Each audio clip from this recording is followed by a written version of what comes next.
Where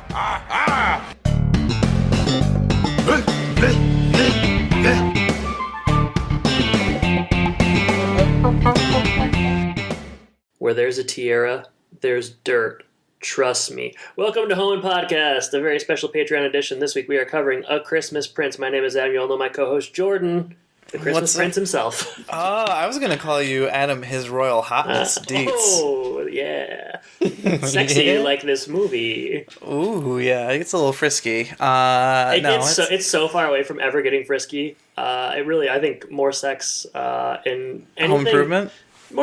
Yeah, I guess, but more sex appeal, jokes, anything would have probably helped this one. But we'll get into that. No, this is one of those just feel-good, clean Hallmark type movies. Well, we'll talk about what I got versus what I expected. But you wanted to play the trailer here, right? I did. So we're gonna do that, and then we'll have our instant analysis and reaction. So hang on tight, guys. Cool. Forget Fashion Week. What do you know about the royal family of Aldovia? The king died last year, and the prince who's supposed to take over is a total flake. And scandalous socialite. Why me? You're talented, hungry, smart, and none of my regular writers can go this week. This assignment could jumpstart your career. I'm actually inside the palace. This is better than an exclusive. Get lots of video, audio, whatever you can grab.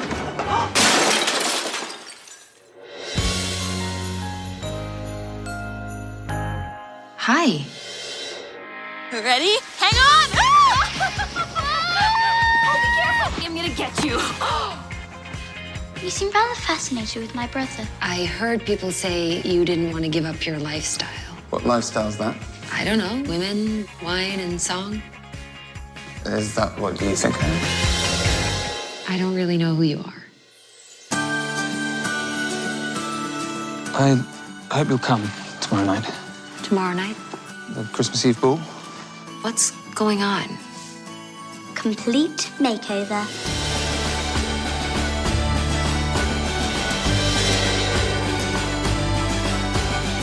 What are you waiting for?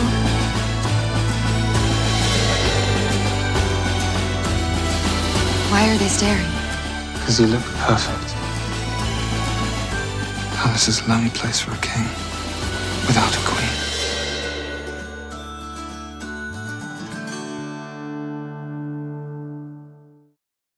All right, that trailer had everything we could, or maybe someone else could want. You know, it's got a princess. Wow.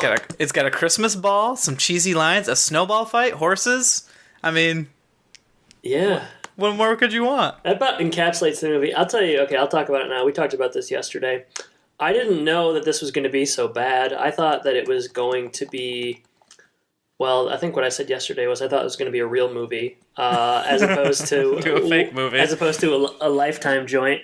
I was thinking it was going to be something, there's that Kurt Russell movie on Netflix right now that they just came out with that, like, David Yates, who directed Harry Potter and is like a real director, did. I thought it was going to be kind of like that, sort of legitimate, and then I got about 30 seconds into this, and I looked at Kirsten, and I was like, oh no. What did I get myself into? What did I get my... myself into? Yeah, I was a bit surprised when you mentioned it on air because I knew that it was going to be like this. Really? But I thought you were looking to do something a little bit different for this time, trying to reach out to a new audience, maybe get some more of the moms in the audience to really donate to our Patreon. I don't think it's going to work because nobody wants to support us. But that's okay. No. That's okay. But Christmas is about the truth and tiaras. And supporting people that maybe you don't know as much about as you think you do upon first glance. And that's what A Christmas Prince is all about. That is. You want me to dive into some of the movie info here and then we can... Sure, yeah. I should say, Jordan, I made a special cup of hot chocolate that I'm sipping as we talk about this movie to get into the spirit. Wow. Is it snowing there? No, it's bone dry. Not a drop. Yep, that's too bad. Well, that's good enough, You take what you can get. I came downstairs yesterday And Andrea had on the Netflix thing where it just plays the fire log on TV. Yeah. Mm-hmm. She was really getting in the spirit, festive in that way. So People like that, you know. You could hear the fire crackling. I mean, down here, you know, you got to do what you can to drum up some Christmas cheer because it's, 75 and sunny right now. Yeah, so sure. It's a little bit different. Yeah, a little bit different of an stay environment. away from those gators, though, you know. The Gators, the best thing about the Gators down here for Christmas, they really do it up because they put on those Santa hats. Is it true in Florida that the Gators do the Salvation Army bell ringing? Or is that just No a wonder, myth? no wonder the Salvation Army is having trouble. Nobody wants to go near those Gators. Gang, gang, gang. I always, when I go into Publix, I make sure I stay away from the door that they're at. You try to go in through the side door. Yeah. I kind of go through the back entrance Also, where I they heard bring the vegetables. if you walk out and you've bought any fresh meat or whatever, you got some chicken breast to mix up with the Gators, will just snatch it up. He's kind of like a troll in that way. Yeah. Like if you want to pass, you got to give him Money or meat. Yeah, money or meat. That's what he wants. That's the name of my autobiography. And it's a good one. I'm gonna be helping you write that, of course. Yeah, of course. All right, let's. I've got a short synopsis because why not? And then I've got some more details, trivia, director information. It's gonna get real heavy here. So Yeah. the short synopsis is: when a reporter goes undercover as a tutor to get the inside scoop on a Playboy prince, she gets tangled in some royal intrigue and ends up finding love. But will she be able to keep up her lie? I don't know. Get the fuck out of here with that. Jeez. Playboy Prince. We can't. Hold on. We're not there. We're not there. Okay. He's about as much of a playboy as you are. I'd say I'm a playboy. All You're right. probably more of a playboy. Yeah. I'm always, having snowball fights with the underprivileged and all that kind of stuff. So, all right. November 17th, 2017. This was released. By the way, I thought it came out this year. Nope. So did I, Yeah. which made me surprised at the next thing is that there is a sequel. I won't tell you the name of it because that'll just kind of spoil what happens in the movie. But 92 minutes long. Maybe the one good thing that has going for it, although you felt that it went long anyway. I paused it about 30 minutes in and was like, oh, this has got to be almost over. And I saw that there was 62 minutes left. I was not happy to see that. No, and we just did Rush Hour. That was, I think, 98 minutes long. Yeah. This was a much longer 90-minute film somehow. This movie would have been so much better if Brett Ratner would have directed it. That's what I just kept thinking the whole time. You were just waiting for Chris Tucker to show up at the palace? Y'all got any eel? Oh, sure. All right, some trivia. The movie was filmed on the Peles Castle, I hope I'm saying it right, a neo-Renaissance castle in the Carpathian Mountains situated in Romania. So it's a real castle. It looked good. The castle, the only compliment I'll pay this film is that, it looked like a nice place to be. I wouldn't have mind visiting. Yeah, it was very pretty. Mm-hmm. I'm surprised that Romania didn't, put something on there, instead of Aldovia to get some, tourism dollars from this. That's I don't true. know. Yeah, no one's trying to go to Romania. Aldovia. Yeah, that's weird. Yeah, Aldovia. I didn't know where that was. But this is the only other trivia that I have, which is... I know what it is, I think, yeah. It's incredible. On December 10th, 2017, so, just a few weeks after this movie was released on Netflix, Netflix revealed in a tweet that 53 people had watched the film every day over the past 18 days. I think what happened is they offed themselves the first time, and then it just kept playing over and over again. I don't know that that's how it works. That's a theory. That's my theory. Can you imagine watching this 18 straight days? I can't imagine watching it ever again the rest of my life. I'd be lying if I didn't tell you yesterday Andrea tried to put on the second one. Oh, no. She liked it. I don't know that she liked it, but she likes to have, Christmas films in the background. So she was working, not really paying attention. Mm-hmm. Hey, man, I know she's the mother of your child, but I don't know. Sounds fishy to me.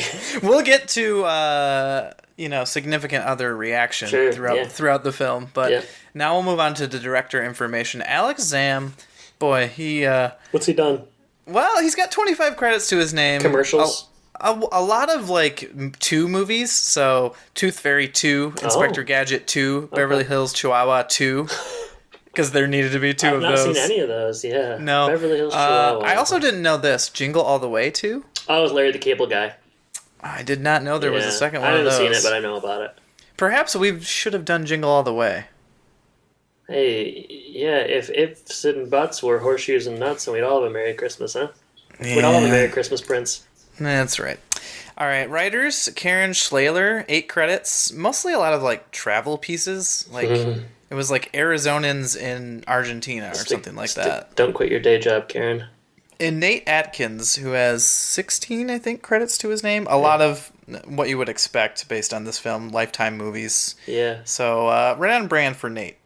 Yeah, the dialogue is so bad in this movie. It's like, I mean, it's every cliche that you could ever imagine. I know. I mean, I guess I just don't watch very much of this stuff, so I was just put back. Like, I just could not believe. I don't know that. I mean, the actors probably aren't good either. I mean, the main girl is the star of iZombie, which is a real show apparently on CW. But like, I don't know. Like, it's probably a combination of not great actors and terrible dialogue. But like, oof, it was not well written to say the least. Nate and Karen. Yeah. I gotta say, I've watched a few of these type of films because I think last year it was, or the year before, we watched maybe like 3 of the Hallmark Channel movies. Yeah. For the one that the girl from Full House was on. Candace Cameron. Yep. Buer. She's got some hyphenated last name. So we watched a few of them, and they're like very much the same. I don't know if we want to watch some new Christmas films or. I think Andrea likes them more than she would let on, but I think that's you watch them with like just like this one. You basically can predict the movie the whole time. Like every single scene, I know what's going to happen, and I'm telling Andrea as it happens, and we're usually right. So the only one I ever enjoyed was I remember when I was like 10 years old. There was one that had Tim Meadows in it, and it had I'm gonna say Miranda from Sex and the City, maybe Smith. Nah, Miranda, dark haired. And it was called 3 Days, and I often think about that movie. Often, huh? Yeah, I knew it was bad back then, but I just kind of liked it. Tim Meadows is an angel, and it was pretty good. That's the only one I've ever really gotten into, though, and that was almost 20 years ago. So I know that Tim Meadows is an angel, but what did he play in the film? Yeah, it was a role that came natural to him. His name was Lionel. Oh, Lionel. Should have watched 3 Days. It was on, well, what was then called Fox Family. And then became Fox? maybe it was there was Fox Family a long time ago. Oh, I've never heard it. I don't remember that at all. But you know, you go back in the industry a ways, so you remember those kind of details. Such, hobnobbing. I don't know what we want to do next. As far as we don't typically do like a whole walkthrough. Has it been an hour yet, or no? No. Okay. No. Right. Just like the film, it's dragging on. We've got 10 minutes in here, so we got 50 more minutes to cover. But all right. Well, let's loosely walk through it. Yeah, go ahead. Yeah, the Christmas A Christmas Prince opens with it's gonna be like kind of a C type film, type movie. When a Christmas movie starts with a Christmas song you've never heard of in the opening credits because they don't want to license it, right? Yeah, they probably don't have enough budget to. Are there any actual Christmas songs in the movie? I don't even know if I noticed. There had to have been something at the end. I think the Prince plays a couple on the piano. Interesting. Okay. They probably cut it off like at 9 seconds before they hit, or whatever they're like, play us a nice ditty, plays it exactly 8 seconds, so they don't have to pay for it. Something like that. Yeah, so Could you play it again, please? No, just the one time. Sorry. You interrupted my concentration. Oh, sorry. I guess I'll play it next year in the sequel. My bad. When you first heard Aldovia, did you think it was going to be like people with British accents, or did you think it was going to be some other European country? It's weird. I didn't really. Is this guy is this a surrogate for like the UK royal family? Is that yeah? I think that's what they're going for because the second one is called the Royal Wedding. Okay, well, yeah. I mean, I didn't really think about it. I guess I don't have a satisfying You bought answer. Aldovia. I bought it, sure. I mean, like, whatever. I don't know. Like I said, when we open and she's in this is like a thing that these Netflix movies keep doing. Where have you seen Set It Up? Yes. Okay. Where like it's like she's a journalist, but they're in like it's like journalism is like this booming industry, and she is like an editor, but she wants to be a writer, and they won't let her write the piece, and it's like just like go start a blog somewhere and do that. Like she's like biting for these, like she has to keep editing and cleaning up pieces, and she has this I don't know, like boss that is just like this tyrant and dictator, and I just don't think that's the world of journalism in 2018. Maybe I'm wrong. I'm not a journalist. I can't really corroborate one way or I another. mean, newspapers are shutting down kind of like across the world and scaling back, but like in these Netflix movies, they have tall ceilings and the editor has a nice office and it's all stainless steel, and I just kind of don't buy it. See, I thought The Office looked terrible because in a lot of these offices, like you said, it's a lot of like open space. There's usually brick, which just has it, but it has a lot of like really drab concrete, and so it looks really sad. So it wasn't quite like I don't know, Robert De Niro in The Intern or whatever. Yeah, that is an office. That's the office I'm kind of thinking of. Yeah, where everything's very modern. This her friends in this movie. You got winners, a couple of winners. Oh my gosh! I mean, like, it's I don't even know what do you even say about them. They basically like speak in like short limericks. The guy limericks would be too classy for them. I know. Yeah, this guy Andy is just like there for the one-liners, and then there's the other girl who I guess is probably Melissa. I don't know why she's friends with them, but maybe it's one of those things where you're kind of friends with certain people in an office that you wouldn't be in real life because there's like a limited quantity. Most work friends are probably not friends you'd have outside of work. No offense to my work friends that are listening. No, I'm just kidding. They don't subscribe to the Patreon. I'm safe. They don't even know I have a podcast. So that's good. Yeah. Well, we haven't talked about it yet. I feel like everywhere I go, somehow it gets brought up. I never bring it up. I'm the opposite of you. I think you're a little more proud of it than I am. It's kind of like a dirty secret for me. I think the people around me are more proud of it than I am, so I don't know. The other thing they do here at the start or relatively early on is they show Prince Richard in the Playboy like tabloids. It's like so unconvincing. The photos. He's wearing like a beanie and like Ray-Bans, and it's like, oh, this guy's a badass. He looks like a '90s boy band member. I know, I'm pretty so sure bad. he's in NSYNC or something. But it was like I don't know. It's like they saw like Justin Bieber like 5 years ago, and they're like, yeah, a little something like that. But like this guy's bad boy status is very, very questionable. I don't necessarily know how it's been planted in the minds of everyone, but these photos should not have done the trick. Would you call it? Is bad boy different than Playboy? Are they different? Oh no, I guess they're probably different. I don't know. I got the perception they kind of thought he was both. Bad seed in any case. Bad. Well, I'll tell you who's a bad seed. His cousin. I'll tell you what. He's a troublemaker. Guy. I'll tell you. In the first 15 minutes of the second film, the cousin comes back and they changed the actor who played the dad, and it really rubbed me the wrong way. But they changed her dad. Yeah, it's awful. Oh man, this guy they got as her dad is like this New York paisano kind of guy. I think he's vaguely foreign. He operates a diner. And he also speaks in kind of like riddles and rhymes and cliches and stereotypes. Hey, you gotta do the right thing on Christmas, okay? Your mother would have wanted this. You know what's right by looking in your heart. Later on in the movie, they say that like their ideal Christmas is like, well, first we bake all of the cookies that our mother liked, then we watch her favorite movies, and it's like it wouldn't surprise me. Then we find her body that we've kept in a chair in the corner of the room and make sure she's warm enough. It's just like weird. I don't know. They wanted it to be sweet. I didn't buy it. Yeah, well, you were looking for anything in this film. After the first, 5 minutes, you're like, oh, I'm going to hate this film with a vengeance. For sure. All right, so she gets... Does she go rogue over to Eldovia? No, she's supposed to go over there because the regular reporter is, out or whatever. Okay, yeah. So she's supposed to go over there and get the scoop. And she arrives over there, and nobody takes her seriously because this is, her first assignment. By the way, this is the exact plot of Set It Up, more or less. This girl wants to become... Yeah, the girl wants to become a journalist. Nobody will take her seriously. And so, she gets, a big chance. I don't know, whatever. I thought it was similar to Richer or Poorer because she pulls, a real... Mm-hmm.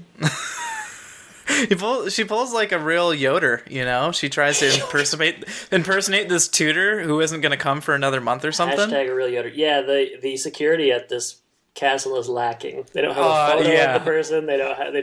Only people who are security at this castle are the people with the two really long I don't know what they are. Swords? Staffs or whatever. Swords, yeah. And then they got the hats, and that's it. Those are the only two people who are there. There's no one with guns. There's no one with no actual security. There's only two security guards, right? So she infiltrates her way in there really easily, and she's the tutor. And she has to tutor this girl, Emily, Princess Emily, who's in her wheelchair. She's a real gem to start out Oh with. my gosh. And like, yeah, she terrorizes her tutors or whatever.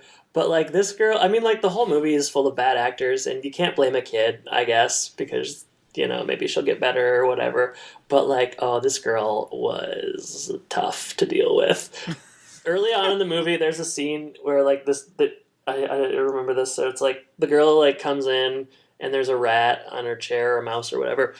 She picks it up and I don't know. There's like a pause and the little girl says, "You're probably wondering what's wrong with me. It's called spina bifida, and in case you're wondering, there's no cure." She's like rattles off these 3 lines on her own. It's like, Jesus Christ. She's kind of like Debbie Downer in that way, huh? I know. It's just to say that the dialogue is like so like not naturalistic. She's like, "You're probably wondering what's wrong with me. It's called spina bifida, and in case you're wondering, there's no cure." It's like, stop making assumptions about what I think or wonder, okay? No, but once she learns that Amber, is that her name? Amber? I didn't know for the longest time Amber, what her name was. Yeah. Once she knows that Amber treats her like a real person, she turns on a dime and is now in love with Amber and kind of in it to, I don't know. I guess if Amber's my tutor and she's just kind of taking me on the sled and doing all these things that aren't homework all the time, I'd be friends with her. I don't know. She's trying to be really like covert in the beginning, or I guess kind of throughout the film, and she's like taking pictures of things, but like she's not doing a good job of shielding her phone. So like later on in the movie, he's playing the piano, and she's like holding it basically up to her face like an actual camera and taking photos, and she's just not very sneaky at all. It's really and something. at the beginning when she still has her press pass on and she's caught by whoever, I don't even know what his position is, but she's caught. She just kind of leaves the press pass out on her chest for a while and then finally covers it up. So yeah, I mean this is her first foray into undercover tutor work. So It shows. Another thing in this film that I wrote down is that they want to use the word abdicate more than anyone has ever used it, like, logically ever. I guess we they haven't say it set like up, every 5 minutes. We haven't set up that like the reason that the prince is like a very popular figure because he's kind of a playboy, bad boy, whichever. But he doesn't seem to want to. His father died, and he doesn't seem to want to take over the throne. So like, it's a really big story. That's why she went over there. His reluctance, I guess. Yeah, she's supposed to get the scoop. Basically. Yeah. Yeah, things are going too smooth in this when it starts out because she wins over Amber wins over the Princess Emily very quickly, and then they go outside and they're like shooting. He's doing some archery. Prince, what's his name? Charles or something? Richard. He's doing some archery and they come out and they have some fun and she apparently gets a bullseye or whatever. Yeah. And that's enough to win him over as well. Yeah, he likes her pretty early on. Things are going too well because I don't know. I guess I'm moving quickly, but I knew things were going too well because then I said, "Oh, something bad's gonna happen," and then in walks Lady Sophia. You got Lady Sophia. Also, there's Miss Averill, who is like, what is this woman? The head woman, not the queen, but like her. Like, what's her role in this? Is she like assistant or something? She always has a dirty look on her face. She's the one that first like assumes that she's a tutor, but like, what does she do around the house? I get the idea that she's kind of like a chief of staff. Interesting. Well, I found her and the queen to be almost indistinguishable, so that was kind of confusing. At some points you're like, why is the queen doing all this stuff? It's like really confusing. She's like, this is a very hands-on queen. She's really handling the details. We also didn't mention that it's a really complicated movie. There's a lot of moving parts. Yeah. Well, the other big plot point in this movie is that I guess you talked about the cousin comes in and he would be the next in line for the throne, and he obviously is power hungry. That's what makes him so compelling. He's sniveling. He's a little twerp. Yeah, he is, and he can kind of taste the royal blood because the prince does not want the throne, and he does. So he's just kind of waiting for the opportunity. There's also this thirsty ass girl named Lady Sophia. Oh my gosh! Who used to be with Prince Richard, but he dumped her because she sucks, and now she's trying to sidle up to Simon. Is that his name? The new guy. Cousin Simon. Yeah. She just wants to be queen. Like I ain't saying she's ruthless. a gold digger. Oh man, she is brokety broke, or something like that. Because she will do anything to get the royal blood. I don't know. We're kind of jumping out of sequence here, but everybody's real sad the king died. There's a sequence where they're setting... I like the way you say that. Yeah, everyone's sad. They're setting up a Christmas tree, and there's like this ornament that will play a very big role later on that they don't really focus on a lot early on. Like, it's like, oh, here's this... Like, he used to make ornaments himself, or by himself, and the Simon says they're kind of crappy or whatever, and like, but there's like this big acorn that is like, wow, he really did good with this one, and they put it on the tree, and it's like, well, pay attention to that acorn ornament because that's going to really change the course of the movie later on. Oh boy. Yeah, there's also this question of like who will rule the country, which made me wonder, like, I guess this is one of those countries where the royalty actually does rule the country, even though there's a prime minister that they talk about and we see in the film. So I was just kind of wondering how the politics in Aldovia works. Yeah, you're gonna be wondering that the rest of your life because I bet the second one does not answer it. Yeah. I also was wondering throughout the film how Amber just kind of moves throughout the house. Like at one point she steals a horse to follow the prince. Like nobody's watching her at any point, basically. Amber, she's very good at that. She's not good at keeping her shit private because little Princess Emily gets on her computer, maybe like day 2 or something of the tutoring thing, finds out that she's a journalist and is cool with it because this movie asks you to swallow so much shit, it's crazy. Because she expects her to write a truthful piece about Prince Richard, not, the hack jobs that the other journalists have been writing. So she's gonna allow her to stay there with her and pretend to be a tutor. So we're ragging on the movie, but man, there are so many people who love these types of books and movies, and I wonder just why we're not writing them. Yeah, I don't know. I mean, I would call those people morons, I guess, but sorry, everybody. I hope they are not Patreon subscribers. Sorry, guys. I mean, do people that like this stuff, they don't think it's good, right? It's like just like a guilty pleasure. Yeah, I think it's... I mean, I like stuff that's not good, Yeah, it's just like a feel-good, like fluffy, all things are going to work out. We've all got our guilty pleasures. Jordan, Black Tar Heroin, me, Twilight Zone, stuff like that. They're the same. Yeah, flip side of the same coin. I mean... They're the same. I just can't, the idea of watching this 18 days in a row is just like... crazy. Baffling. Yeah. Baffling. It was good enough that they made a second one, I suppose. So we talked about Sorry, I'm mumbling. I'm mumbling into the mic, complaining about the movie. As if there's someone here to overhear me. I said I think the barometer's pretty low. But you don't want me to hear. No, I don't. I don't know who I'm doing that for. Myself, I guess. So the cousin and the thirsty lady, they kind of team up pretty quickly because they see each other as like. How much better would this movie be if it was Cousin Skeeter? Hey! Sweet Cousin Skeeter. It's a great question. Sounds like Chris Rock. How come every time? Right. It's a good question that I don't know that we have an answer to. We should be asking ourselves at the end of every episode of this and Home Podcast, what role could Cousin Skeeter have played? And how would it have changed the episode? We're going to kind of replace our question of the week with that question. Sounds like a new segment. Somebody on Twitter said they didn't like bits of wisdom, but I'm going to give them bits of Skeeterdom. Well, they also want to hear more from Explorer DS, so I'm questioning the judgment there. Yeah, I don't know either. Guess what? You're not getting more of that guy. No. Because he's dead. You killed him? Yeah. He watched The Christmas Prince too many times. Every once in a while, I'll scroll down to the user reviews, and Explorer DS is still writing some stuff. So he had a good time working his way through the series. Speaking of good times, let's get back to the Christmas Prince, or rather, a Christmas Prince. Where are we at in the plot, Jordan? Oh, we're everywhere. So they've teamed up, Cousin Skeeter and Lady Sophia. They've teamed up, and they're gonna find out the story behind this lady. They're suspicious of her. I don't know exactly why, but they are suspicious. Because she's suspicious, and she's walking around taking pictures of everything, stealing horses. And you know what the most suspicious character trait she has is? She only wears Chuck Taylors.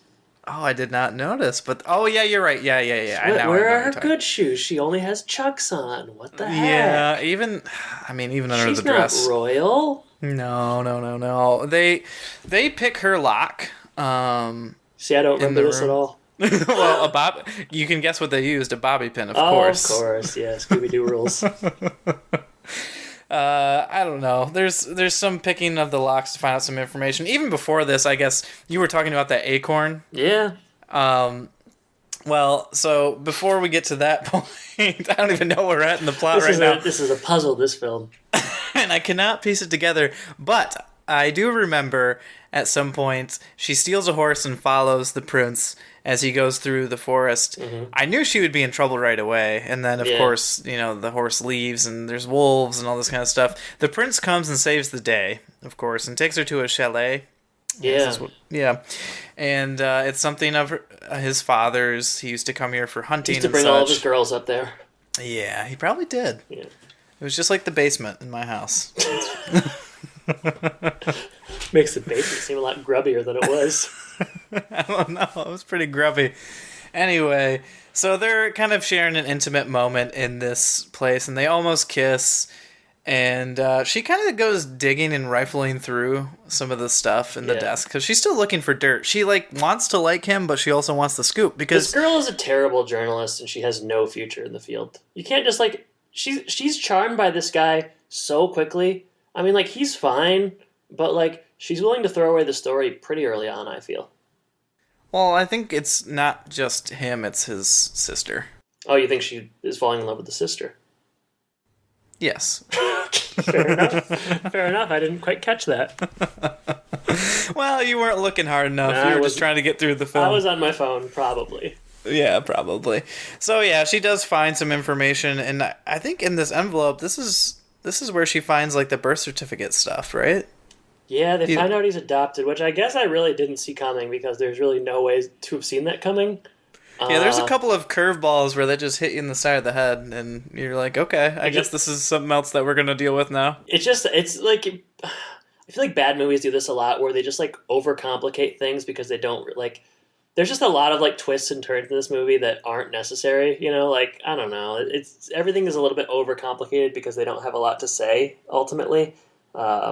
They could have had a 60-minute film, basically. I would have preferred it. She's Skyping with her friends throughout the movie, and they're coming in with some choice quotes and theories and whatnot, and it's all really, really good stuff. They really want her to get the story. They're in for her career. Yeah, they are. Yeah, they're good stuff, aren't they? Yes, they are. So she's... now Amber has this information that the prince has been adopted. I don't know that she quite understands everything that's going on as far as... She understands nothing. No, I feel like there was also information in there about the cousin, and I don't really understand why there was, but anyway, she has all this information. She's like, now I have the scoop. She has everything that she ever wanted, but does she actually want it? That's the question. It's tough. It's a question that most good journalists face. It's morals versus story, and you have to decide where you stand. So she calls her dad. Yep. Hey, you gotta do the right thing, babe. Hey, baby, do what your mother would have said. Do the right thing. Listen to your heart. Listen to your heart. Love is like a slice of pizza. It gets messy and there's cheese involved. Oh, well, I wish he would have said that. That would have been kind of a surprise line. Yeah, but he doesn't. So yeah, I guess he doesn't really give her great advice. If we're rating the Wilsometer here, what would you give it? -1,000, probably. This guy sucks. Well, so she doesn't really know exactly what to do. And, at this point, she's fallen in love. She's got this story going on. Everything seems to be looking up, and she kind of decides that she's not going to do anything with the story. Yeah. And it's time for the Christmas ball. Let me ask you this. We haven't talked about the prince much. What do you think of him? What do I think of him? Yeah, is he good? Do you like his performance? What are your takeaways? He didn't have a lot of he was pretty even keel throughout. I think wooden is the word. Yeah, I don't know that he really has anything in particular to do that's exciting. Yeah. There's not, they try to maybe set him up as being a complex character, but as soon as we get over there, he's the nicest guy in the world, so there's not much drama in that, Yeah, and the only complex stuff that happens is Amber, as she's falling for the prince, she is snooping around as she is wont to do. There's that one scene where and she sees Sophia kiss him. There's that one scene, yeah, there's that, which was bad. There's that one scene where he's supposed to make a speech or something, and instead he's throwing snowballs and building snowmen with like homeless kids. It's like, what a dick, you know? Crazy. Yeah, he's I don't know why all these magazines are they want a better story, I guess, but if anyone talked to this guy for about 2 seconds, they'd realize it's a lie. So Kirsten said that he's good looking from far away, but not very much when close up. So, for what it's worth. Okay. You look good from a distance, but you get up close, it's not that great. Well, that's kind of like us, you know? Yeah. No, I'm good looking close up, bad looking from a distance. It's weird. From a distance, you look like Sasquatch. Yeah, it's really gross, yeah. So we move on to the Christmas ball here. It is the Christmas ball! So Princess Emily sets Amber up with like special designers and dresses, and they pick out like the most like drab, garbage. boring Like dress shit. of all time. It's so crappy. This is supposed to be the moment when she's supposed to look like her most beautiful and like attractive. I think she looked better in the beginning with just like the chucks and sweatshirt. This outfit did not work. No, it's like it's not colorful. It's not flattering. It's not. I don't know why they chose it, but they have her like at the top of the staircase, and she descends the staircase, and she shows like everyone's looking at her, And she's got her chucks on. She shows her chucks, and then immediately her.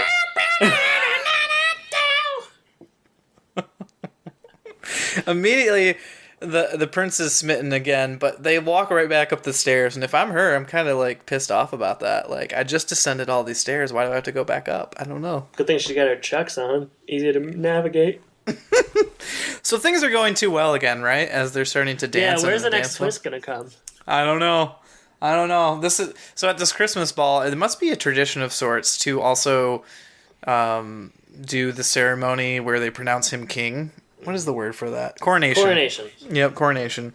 So it becomes coronation time after some dancing, and it's, I guess, like a wedding because they give an opportunity for anyone who's got gripes to say something. If you have any reason... Don't ever do... I don't care if it's a wedding. Like, if you're ever... Don't ever let people gripe, because they will do it. Yeah, you can't... It's just like The Graduate, you know? It is exactly like The Graduate. Next thing you know, you got a guy pounding on the glass, and... Oh, gosh, yeah. It doesn't work out well. So, of course, this is the moment that we've been waiting for when things all fall apart because they've got the certificates and they Simon show and, that Sourpuss, yeah, they got it. SNS. Yeah. SNS crew. A squared. So they show the certificate. There's a real kerfluffle. All these royal people are just like aghast at what's going on. Mm-hmm. And then immediately they just kind of proceed. Like they don't really investigate it anymore. They're like, well, I guess the show must go on. The mom, the queen, she admits to it, and that's kind of end of story. You know, like that's the law. That's the final word. So he's out, and Simon is in. The two now. As Wikipedia says, the two reconcile, and Richard promises not to let Simon win the crown so easily. Richard hasn't cared about the crown the entire movie. Simon gets it. He said, not so fast. I don't think so, Tim. Yeah, it's just like in Black Panther. You can't have a guy like that on the throne, so you have to... T'Challa, baby. T'Challa. Yeah, T'Challa. Which is better, this or Black Panther? Black Panther 1,000,000 trillion times. Yeah, it would have been sweet if they could have done like a crossover or something. I don't know. A Christmas Panther? Whatever. Okay. Simon marries Sophia. Pretty quickly. He's now king. Sophia is just like, she's just giving everybody dirty looks the whole movie. What a piece of work she is. But he can't be crowned because the queen is not there to preside over the ceremony. It's like this is happening on Christmas. It's what titular Christmas of the Christmas Prince. Mm-hmm. But like for him to be the king, the queen needs to be there, and it's Christmas, and everybody's like, just leave her alone. And Simon, being just the terrible guy that he says, I want a quorum. Let's get everybody here now on Christmas. Yeah, people slowly trickle in. I'm surprised. I feel like they probably would not. You can just say no. I mean, it's fine. I don't think he can do anything if he's not the king yet. But hey, just maybe wait till the next day. I don't know. Yeah, for real. But he's power hungry. So is Sophia. At some point, I don't remember how people get into this acorn, but people get into the acorn. Okay. Amber gets into it. Amber right? suspects that she can prove Richard is the rightful king based on clues from his father's poem. So there's a poem that she found. Oh, something like springs her memory too. It's okay. So here's what happened, Jordan. Let me break it down for you. Thanks. When she's going through the adoption papers, she finds a poem. For whatever reason, she memorizes the poem. She's talking to her idiot father, and he says something about like I don't even remember, like chestnut or something. Probably like those New York chestnuts sure are the best, baby doll. And she's like, chestnut, the tree. She comes back to the house. The mean woman won't let her in. Avril Lavigne won't let her in. Convinces her that she should. Opens the chestnut, and there is a decree. And what does the decree say, Jordan? It says, "I've changed the law. My son can be king. Nepotism at its finest. Welcome to the Christmas ball." Again, like, what kind of country is Aldovia where... I can do whatever I want. I'm the king. It's me, John Lithgow. It's... I don't understand why they need a quorum if people can just start making decisions like this. Also, like, the quorum, so, like, okay, blah, blah, blah, skip ahead. Comes in and saves the day, etc., etc. Simon's out. Sophia is ready for like, divorce. Divorce time, bruh. Should have seen it coming. And all the people that are in the crowd are just like clapping and like they're so like non-objective. Like it's so biased. They're just like so happy that Simon's gone. Simon has no allies in this world. I'm surprised he's in the sequel, frankly. Oh man, when he first shows up and I see his face, I was boiling over with rage. All right, so Richard's going to be crowned. And, okay, we head back to New York. You probably think, okay, Richard's crowned. The movie's pretty much over then, right? Happy ending. It gets better. All right, New Year's Eve. Mm-hmm. Go ahead. It's getting close to midnight. There's a snowball thrown at the window. You skipped some stuff, Jordan. I'm sorry. Did I? Yeah, back home. Amber writes a story on Richard that's a puff piece. Oh, it's like, you're right. The puff piece. Yeah. This is the best part of the movie. That whole diner scene at the end. That's my favorite part. And, the puff piece. She writes it, and her tyrant journalist boss is like, "I can't accept this. This is not what I asked you to do," which is legitimate, I suppose. Like, I don't know. I mean, I guess she wrote the truth, so like, if the truth isn't interesting, then that's kind of whatever. So Amber quits the magazine and is deciding to blog about the true Richard instead. So she's starting her own Richard blog, which is sure to have thousands upon thousands of hits. You know what? I bet you there are just royal blogs out there. So I don't know. It's not that shocking to me. But, you know, she better start monetizing that thing right away. I mean, New York is not cheap. No, she needs a Patreon. Well, she needs to put some ads on the website. Well, she's also working for her father's diner. In the meantime. It's nice she has that to fall back on. Jordan, now you can get to your final moments here. All right. Well, there's a snowball thrown at the diner window. Her friends are also at the diner, we should say. They're having dinner, I guess. I don't know what's going on. It's like midnight in like 3... This is weird. This is really weird. Okay, so it's her...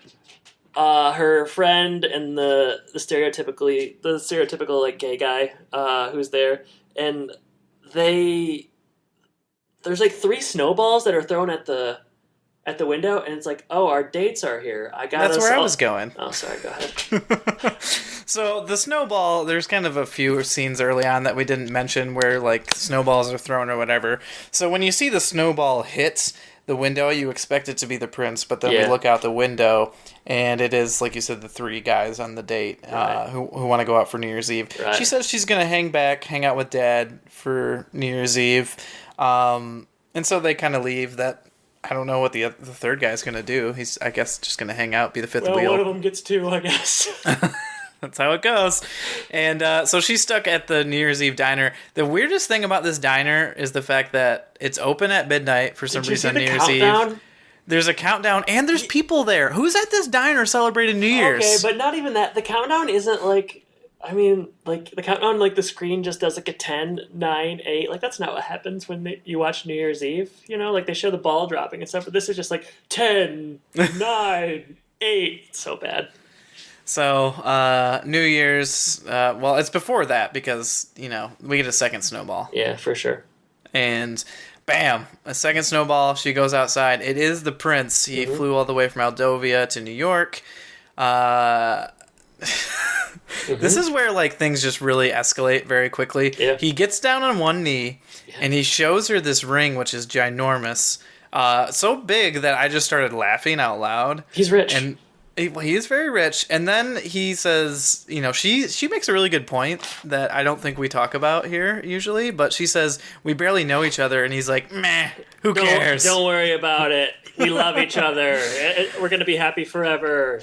And so she says yes. There's like during this scene, there's like a random couple that walks around, just kind of breaking up the scene. It's the quietest New York City street. I was also saying it's pretty slow in New York this New Year's Eve. It's only the biggest New Year's city in the U.S. Why should it be hopping? But for whatever reason, it's not. No. So and we get a happy ending. Did you watch the after credit sequence when Ant-Man and the Wasp show up? Roll There's credits. one at the end. There's like Doctor Strange walks in the castle in Aldovia, and he's like, "Are you guys ready to have some fun?" That doesn't sound like him at all. You guys, it's me, Doctor Strange. You want to have some fun? Oh man. And you know, roll credits, fade to black. A Christmas Panther. Can't wish. A very Black Panther Christmas. All right. Well, I mean, it's pretty obvious if we're talking highs and lows. We did not really like this film that much. It's like a formula, you know, that you just plug in. It's like a Mad Lib. It's like a spoiled baby formula. Yeah, so there's definitely, you see everything coming except for stuff that doesn't make sense. It's riddled with cliches, and the acting is not particularly interesting. Anything? Do you have anything positive to say about it? Like any actors, performances, things that you thought worked? I like the castle a lot. Yeah, that's kind of where I'm coming. It's like all I can say is it's cool that they filmed it on location somewhere. It kind of like looks like a fun spot, but yeah, I like that. It doesn't feel like there's any real actors in this movie. Like I know that girl's on a TV show, but like this felt like community theater kind of stuff to me. I'm really happy that Amber pulled a Yoder.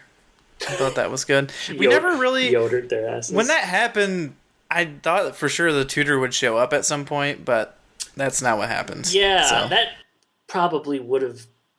Yeah, that would have made more sense. A tutor shows up. That's what happens in most of those kind of things. I mean, yeah, lows. You listen to this episode, you already know pretty much what the lows are. Highs.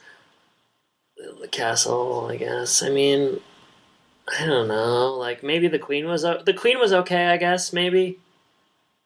I don't know. She's doing what she's supposed to be doing. I guess you were a little bit harder on Princess Emily than I was. Oh, I thought she was terrible. Yeah. Yeah.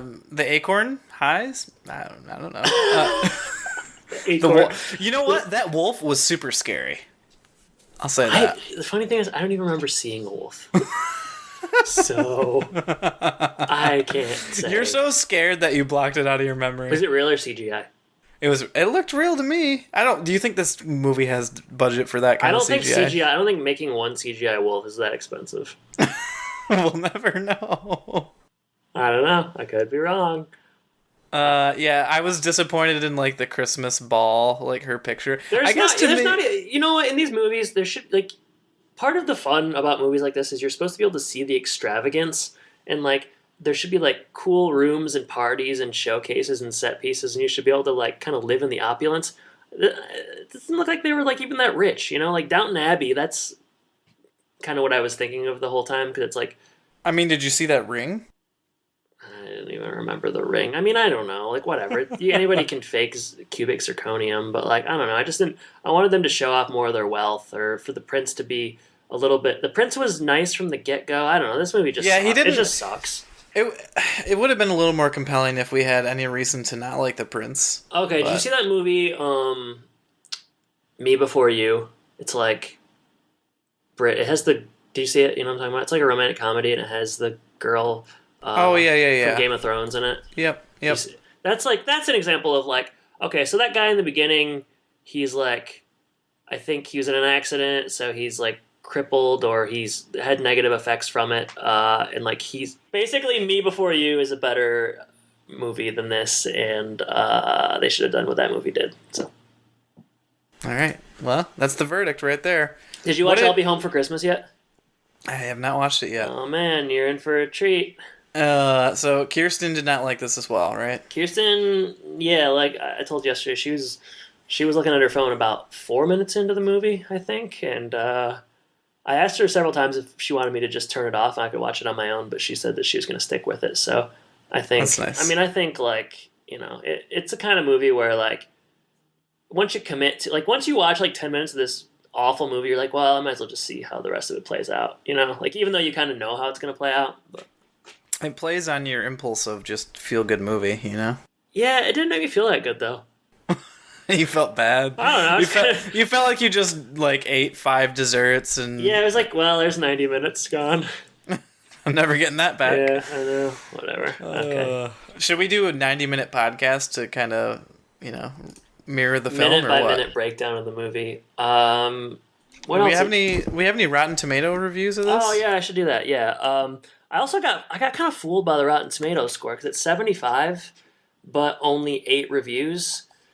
And IMDb? I think 5.1, so pretty bad. I'll read the Rotten Tomatoes. I wish Ebert was alive. I wonder, he should have tried to review this from the grave. That would have been cool. And there's the last thing that he wants to do from the grave. Watch that. Dana Schwartz of Entertainment Weekly says, by those metrics, A Christmas Prince is an instant classic. It's a Netflix original movie, but it feels like a violation of nature that it somehow isn't from Lifetime or the Hallmark Channel. That doesn't seem positive, but it has a tomato next to it. I've got one from IMDb. Play it. It says cheesy. This is 2 out of 10. Incredibly cheesy. It actually hurts to watch. You would agree with this person. Mm-hmm. They didn't even bother to add anything to make it slightly more interesting. Acting is terrible, along with a horrific script. I will only recommend this if you want to cringe. Other than that, avoid at all costs. Sounds like I wrote that. 2 out of 10 only for the beautiful landscape. Jeez, I mean, yeah, I totally agree. Here's one from Refinery29, which is apparently a real website. A Christmas Prince appeared... What the fuck? Is a it a real website? A Christmas Prince appeared. It is a warmly lit tale as old as time. I had to add words in because they were skipping them. Another review from Decider. It's everything you want a holiday film to be. Cheesy, hopeful, a little bit ridiculous, and overall as warm and toasty as the fireplace you're watching it next to. Talk about privileged. Not everybody has a fireplace. Rich girl. This person gave it a 7 out of 10 and said, it's schmaltzy but nice. So I think that's the type of people who like this movie. They don't mind schmaltz. Here's one from Not a Critic. The review I read raving about this cannot have been for real. Was this movie actually a piss take? I'm giving it half a star extra, assuming it must be because it's more Hallmark than Hallmark. That's a super reviewer, Nikki Marie. Oh, Nikki Marie. You don't want Nikki Marie on your bad side. There is a sequel. Jordan, what's the sequel called? It's The Royal Wedding, so... And it came out recent. This is a year old. The other one came out like pretty recently, right? Yeah, so it's brand new to the Netflix stream. As I said, we watched maybe like 15 minutes of it. It's from the first 2 minutes, I would say it's probably going to be worse. Like the conflict is that okay, I'm pulling up the Wikipedia right now. There's like a designer who's trying to design her wedding dress, and he's doing the ugliest things possible, and so she doesn't agree. The dad comes over and he doesn't agree with the stuff that the kitchen is serving, so he starts to get involved in that. Of course, the head of the cooking is a woman, so there's going to be some love there. Oh. The prince is really busy with royal engagements, so she does not see her soon-to-be husband very much, so there's some drama there. So everything's not perfect in Aldovia. So I was reading the end of it. Weird. It says that in the sequel that Amber continues to blog about real life with Richard. Who would that can't what? She's just like blogging about being engaged to the prince. Like, who's gonna read that? I mean, I guess a lot of people would read that if there's like People magazine and stuff, you know. I know, but yeah, it just is. I mean, maybe people would really like that. It just seems like a weird angle. Looks like everything works out at the end of Christmas Prince 2, The Royal Wedding. Spoiler alert. Sorry. Yeah, it's. So are we not covering that next year for Patreon? Never say never, Jordan, but I mean that's about as close to a never as you're gonna get, I think. I mean, did we make an hour? Are we there? We're right around 55 minutes or so. That's pretty good. Jordan, who would be your dream Christmas prince? My dream Christmas prince? Yeah. I don't know.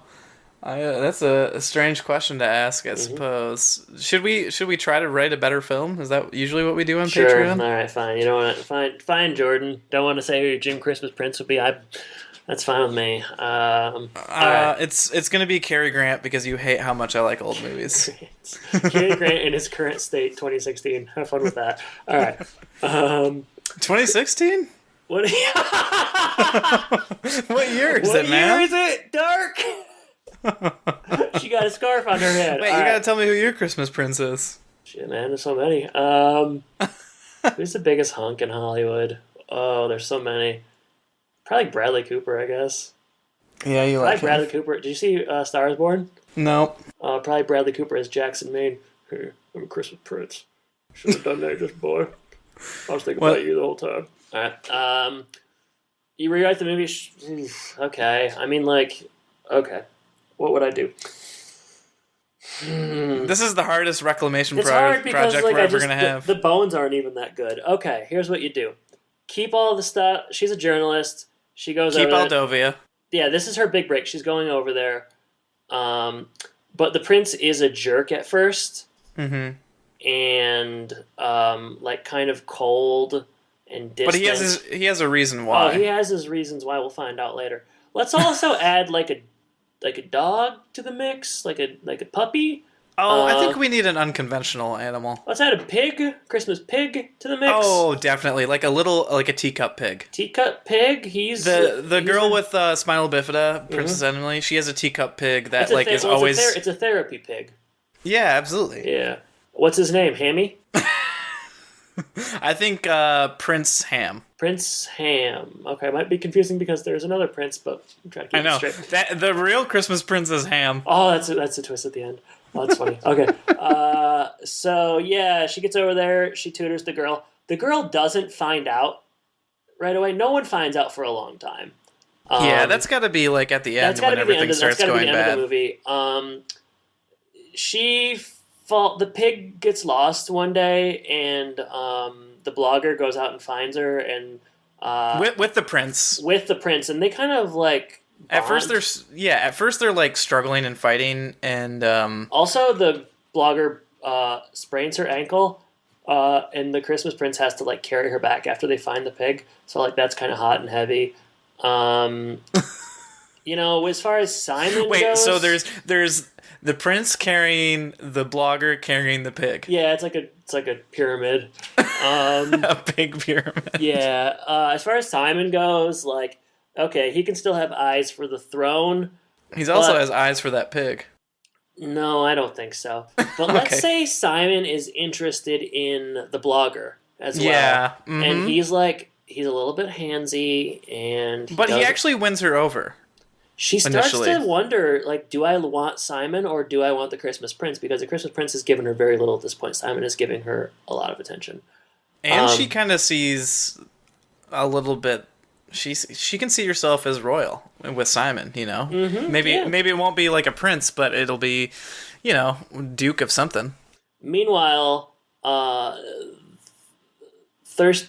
just the one thirsty girl, but like a harem of thirsty women come in, and they're all kind of vying for the throne, because the mom has she wants him to get married because that's what moms want in these movies. So like he's like setting up Prince Richard with these women, but he's kind of just like not into them. The real tutor shows up at the end, as she should. Everyone is betrayed. We can keep all the shit about the chestnut and Simon becoming king, but in the end she opens it up and it says that the pig is supposed to be king. Pretty good. Prince Ham. King Ham. And then Richard can go to New York and they can work in the father's diner. Hey! And the second movie is him adjusting from royal life to like a peasant. To diner life. Yep. Yep. Hey, two huevos rancheros coming up.